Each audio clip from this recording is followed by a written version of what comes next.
Hi, എല്ലാവർക്കും നമസ്കാരം.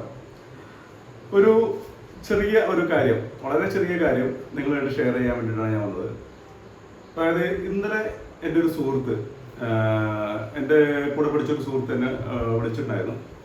അദ്ദേഹത്തിന് ഇന്ത്യയിലുമായി ബന്ധപ്പെട്ട ചെറിയ സംശയം ക്ലിയർ ചെയ്യാനാണെന്ന് പറഞ്ഞിട്ടാണ് വിളിച്ചത്. അപ്പോൾ ഞാൻ അദ്ദേഹത്തിൻ്റെ വീട്ടിൽ പോയി നോക്കി. അപ്പോൾ അവരൊരു 10-12 വർഷം മുമ്പ് ഇന്റീരിയർ ചെയ്തിട്ടുണ്ടായിരുന്നു. വീടിൻ്റെ interior work, wardrobes, kitchen cabinets അങ്ങനെല്ലാം ചെയ്തിട്ടുണ്ടായിരുന്നു. അപ്പോൾ അദ്ദേഹത്തിൻ്റെ വാർഡ്രോബ്സ് എല്ലാം കുറച്ച് എന്താ പറയുക, ഉപയോഗിക്കാൻ പറ്റാത്ത രീതിയിൽ അത്രയും മോശമായിട്ട് ഒരവസ്ഥയിലാണ് ഞാൻ ചെന്നപ്പോൾ കണ്ടത്. അന്ന് അവർ വാർഡ്രോബ് ചെയ്തിട്ടുണ്ടായിരുന്നത് MDF, അതായത് മീഡിയം ഡെൻസിറ്റി ഫൈബർ ബോർഡ്. ഈ ബോർഡ് ഉപയോഗിച്ചിട്ടാണ്, അതായത് നിങ്ങൾക്ക് അറിയണ്ടാവും MDF എന്ന് പറഞ്ഞു കഴിഞ്ഞാൽ എല്ലാവർക്കും അറിയണ്ടാവും. ഈ MDF ഉപയോഗിച്ചിട്ടാണ് വാർഡ്രോബ്സ് ചെയ്തത്. അതായത് വിത്ത് മെലാമിൻ മാറ്റ് പെയിന്റ് ഒക്കെ ഉപയോഗിച്ച്, അതായത് വുഡൻ ഫിനിഷിംഗ് ഒക്കെ ആക്കിയിട്ടാണ് ചെയ്തിട്ടുണ്ടായിരുന്നത്. പക്ഷേ ഈ വാർഡ്രോബ് ഒരു 12 years ആയപ്പോഴേക്കും അത് ഓൾമോസ്റ്റ് അത് കംപ്ലൈൻ്റ് ആയി. പിന്നെ ഇതിന് മറ്റൊരു ഭാഗം എന്ന് പറഞ്ഞാൽ വാർഡ്രോബ് MDF ആയതുകൊണ്ട് മാത്രമല്ല, വാർഡ്രോബ് ഉണ്ടാക്കിയിട്ടുണ്ടായിരുന്നത് ഫെറോസിമെന്റ് ഉപയോഗിച്ചിട്ടായിരുന്നു. ഫെറോസിമെന്റിന്റെ പുറത്താണ് ഇവർ ഈ MDFന്റെ ഡോറ് ചെയ്തിട്ടുണ്ടായിരുന്നത്. എന്തായാലും നമുക്ക് ഈ വീഡിയോ ഒന്ന് കാണാം. നമുക്ക് ഈ വാർഡ്രോബിന്റെ ഇപ്പോഴത്തെ കണ്ടീഷൻ എന്താണെന്ന് നമുക്ക് കാണാം. നിങ്ങൾ വീഡിയോ ശ്രദ്ധിച്ചാൽ അറിയാം. പ്ലൈവുഡ് കൊണ്ട് ഫ്രെയിം ഉണ്ടാക്കിയിട്ട് MDF കൊണ്ടാണ് ഡോർ ഉണ്ടാക്കിയിട്ടുള്ളത്. ഫ്രെയിമെല്ലാം ചതിൽ വന്നിട്ടുണ്ട്. ഈ ഫെറോസിമെന്റിൽ ഉണ്ടാക്കുന്നതുകൊണ്ടുള്ളൊരു പ്രോബ്ലം എന്താണെന്ന് വെച്ച് കഴിഞ്ഞാൽ, ഈർപ്പം ഡയറക്റ്റായിട്ട് നമ്മൾ ഡ്രസ്സൊക്കെ വെച്ച് കഴിഞ്ഞാൽ അതിനകത്തേക്ക് വരുന്നൊരു സാഹചര്യമാണുള്ളത്. അപ്പോൾ ഞാൻ എപ്പോഴും ക്ലയൻറ്റിൻ്റെ അടുത്ത് പറയണം, ചെറിയൊരു ലാഭം നോക്കിയിട്ട് നമ്മൾ ചെയ്യുമ്പോൾ ഇങ്ങനെ ചെയ്ത് കഴിഞ്ഞാൽ പിന്നീട് നമുക്ക് പെട്ടെന്ന് അത് മാറ്റേണ്ട സാഹചര്യമാണ് ഉണ്ടാകുന്നത്. അപ്പോൾ കഴിയുന്നതും ഞാൻ ഫെറോസിമെന്റ് കുറ്റം പറയല്ല, പക്ഷേ ചില സിറ്റുവേഷൻ ഇതാണ് യാഥാർത്ഥ്യം ഇതാണ്. അപ്പോൾ കഴിയുന്നതും നല്ല മെറ്റീരിയൽ യൂസ് ചെയ്യാം.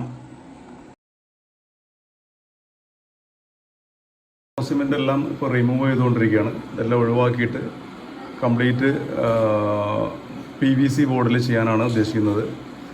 ഈ ഫെറോസിമെന്റിൽ ചെയ്തിട്ട് ഈ വർക്ക് ചെയ്യാൻ പാർട്ടിക്ക് മുമ്പ് ചിലവായത് ഏകദേശം 15,000 രൂപയാണ് ചിലവായിട്ടുള്ളത്.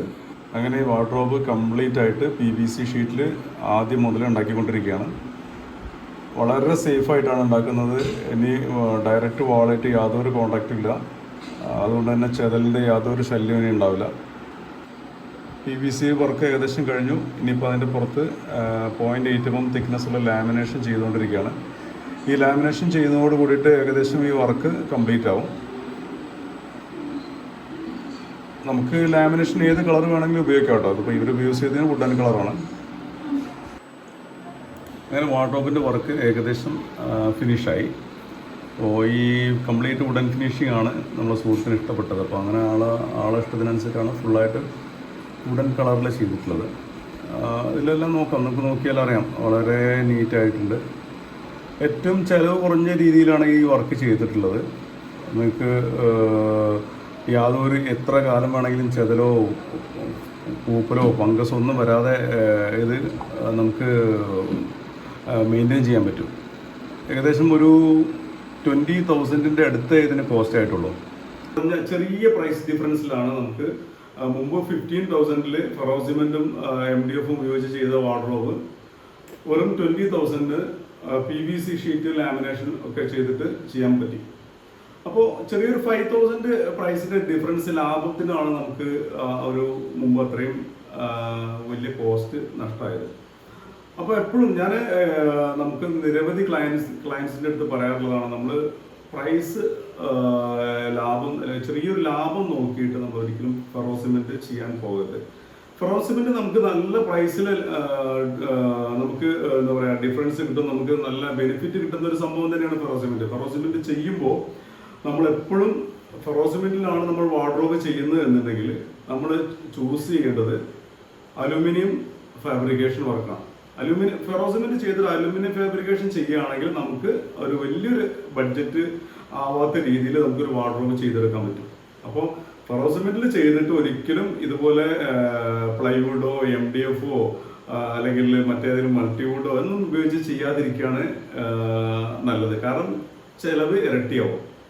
അപ്പോൾ ഫെറോസിമെന്റിൽ ചെയ്യുമ്പോൾ നിങ്ങൾ ഫെറോസിമെന്റ് മോശമാണെന്ന് ഞാൻ പറയുന്നില്ല. ഫെറോസിമെന്റ് ചെയ്യുമ്പോൾ നിങ്ങൾ എപ്പോഴും എന്ത് ചെയ്യണം, അലുമിനിയം ഫാബ്രിക്കേഷൻ സെലക്ട് ചെയ്യാം. ഇനി അതല്ല എന്നുണ്ടെങ്കിൽ ഫെറോസിമെന്റ് ഒഴിവാക്കുക, പകരം ഇതുപോലെ മൾട്ടിവുഡ്, അത് മൾട്ടിവുഡ് മീൻസ് PVC ഷീറ്റോ അല്ലെങ്കിൽ WPC പോലുള്ള മെറ്റീരിയലോ യൂസ് ചെയ്യാം. അപ്പോൾ ചെതലോ അല്ലെങ്കിൽ മറ്റുള്ള കാര്യങ്ങളൊന്നും നമുക്ക് പേടിക്കേണ്ട ആവശ്യമില്ല. അപ്പോൾ സുഹൃത്തുക്കളെ, ഇതുപോലുള്ള ഇൻഫോർമേറ്റീവ് ആയിട്ടുള്ള വീഡിയോസുമായിട്ട് ഞാൻ വീണ്ടും നിങ്ങളുടെ മുന്നിൽ വരും. ഓക്കെ, അപ്പോൾ എല്ലാവർക്കും നന്ദി, നമസ്കാരം.